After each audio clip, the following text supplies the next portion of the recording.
నమస్తే ఫ్రెండ్స్, మా దగ్గర పచ్చళ్ళ కారం తీసుకున్న గుణోత్తమ గారు ఆ వివరాలను ఒక పోస్టు రూపంలో రాసి, అలాగే మా దగ్గర కారం కొన్న విషయాన్ని కూడా రిఫర్ చేస్తూ ఒక పోస్ట్ వేశారు. అలాగే తను ఆవకాయ పెట్టాక జాడీల్లోకి ఎత్తుతూ ఆవకాయ మీద ఒక అందమైన పాట పాడారు. ఆవిడ అనుమతితో ఆ పాట మీకోసం. భలే భలే ఆవకాయరా పసందైన తెలుగోడి మాయరా.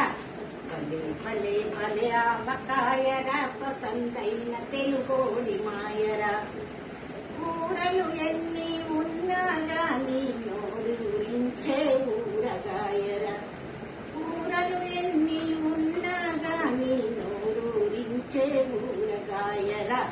భలే భలే భలే ఆవకాయరా పసందైన తెలుగోడి మాయరా.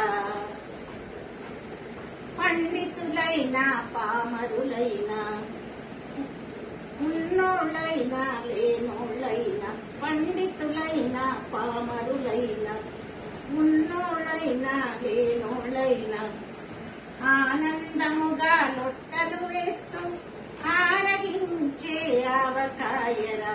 ఆనందంతో లొట్టలు వేస్తూ ఆరగించే ఆవకాయరా. భలే భలే భలే ఆవకాయరా పసందైన తెలుగోడి మాయరా. భలే భలే భలే ఆవకాయరా పసందైన తెలుగోడి మాయరా. పసందైన తెలుగోడి మాయరా. పసందైన తెలుగోడి మాయరా. చాలా ధన్యవాదాలు గుణోత్తమ గారు, మీ పాటని పోస్ట్ చేసుకోవటానికి అనుమతినిచ్చినందుకు. డియర్ ఫ్రెండ్స్, గుణోత్తమ గారి పాట మీకు నచ్చిందో లేదో కమెంట్ చేయండి. Thank you, bye.